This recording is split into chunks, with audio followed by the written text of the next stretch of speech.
Welcome to the TubeBuddy Express podcast, brought to you by TubeBuddy, the #1 tool to make your YouTube life easy. Each week, we discuss how you can utilize TubeBuddy to enhance your YouTube experience and make your life as a creator easier. And now, here's your host, Dusty Porter. Hello, everyone, and welcome back to episode 227 of the TubeBuddy Express podcast, where each and every week I come at you with a live 6 to 10 minute audio episode in hopes of helping you either start, grow, or monetize your YouTube channel, utilizing the tips that we bring you here on the podcast. As you can already tell, we're brought to you by the fine folks over at TubeBuddy. Really quickly, I said this last week, we have a new special offer for you. If you use our link in the show notes of the podcast, you get 30 days free. So that's a full month of utilizing TubeBuddy's suite of tools. Nothing is left out. You get the full feature set. Use our link. It'll help you out. It'll help us out. It's a win-win situation. All right, as you can tell by the title of this episode, we're going to be talking about translating our YouTube data, okay, metadata, whatever you want to call it. Let's just say title, description, caption, subtitles, tags into different languages. Now, this is something that I've been doing now for only about, I would say, 9 to 10 months, going on 10 months now. This is something that I learned from a friend of mine who has a very similar channel as mine. He said, listen, you're missing out on a huge percentage of your audience. And so what I did is, by utilizing TubeBuddy's tools and the YouTube native analytics tools, I began to see what my second, third, fourth ranked audience was in terms of location. So for me, it was the North America. So as North America was 1. Number 2 was Hindi. Number 3 was Spanish. And number 4, I don't have it right in front of me, but I think it was, I don't want to say because I don't want to be wrong, but those were my top 3. So what I did is I kind of dug into what others were doing, some different tools and whatnot. I've already talked about kind of what I do for subtitles and captions. So basically I use a tool called, or website called rev.com, rev.com, not an affiliate, not a sponsor, great tool, great people over there. And I use their rough draft feature. So basically for like 25 cents a minute, again, the price may fluctuate depending on how many times you do it each month. It does a rough draft of a caption and it kind of times it for you as well. You can download the file and then upload that to YouTube. I found that almost to be 90 to 95% accurate on every single one of my videos. They do a really good job there. You can also pay more to get them to have someone hand do it. And I say hand do it, a person and not a robot or an algorithm, right? So that's how I do my captions and subtitles. So I had a lot of data, right? So let's just list it off, right? So for every YouTube video, we have tags.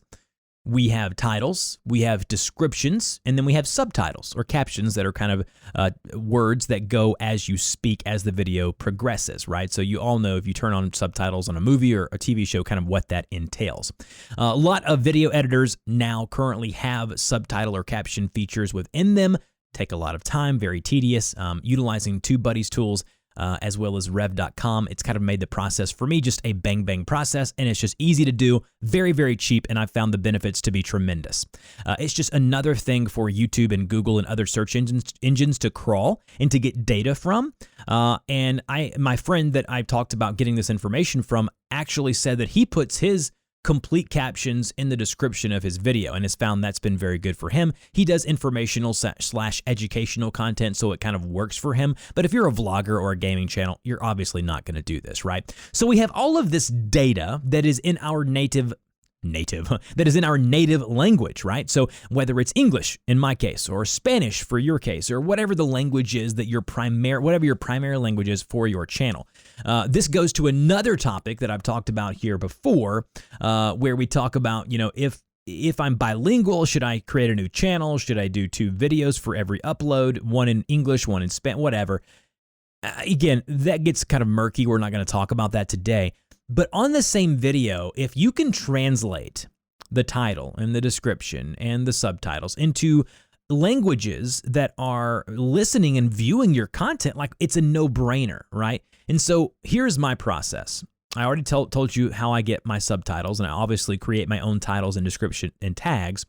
By utilizing TubeBuddy, there's a feature where we can go into the captions or subtitles feature of every video, and we can translate. The TubeBuddy Translate tool allows you to translate your English title into a Spanish title, or in my case, my English title into a Hindi title. Now, the only downside of this is that because I don't have knowledge of how to read or write Hindi or Spanish or whatever it is, I'm only an English speaker, it's hard for me to kind of cross-check whether it's right. So in the beginning, I was a little hesitant about it, but getting some feedback from some bilingual folks who can read it and write other languages, they say it's almost perfect.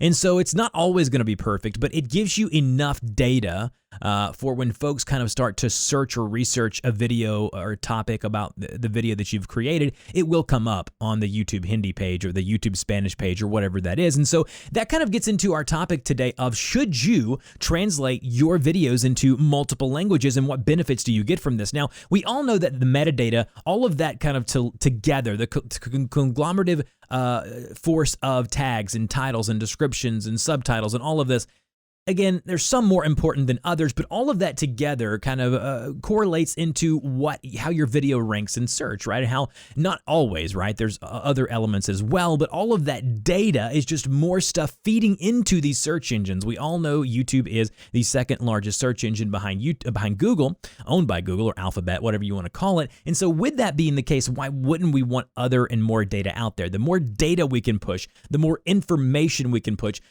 the better chance we get to be, seen in search. The better chance we get to have impressions. Now, impressions are such a key thing, especially for a channel like mine that is very informational based.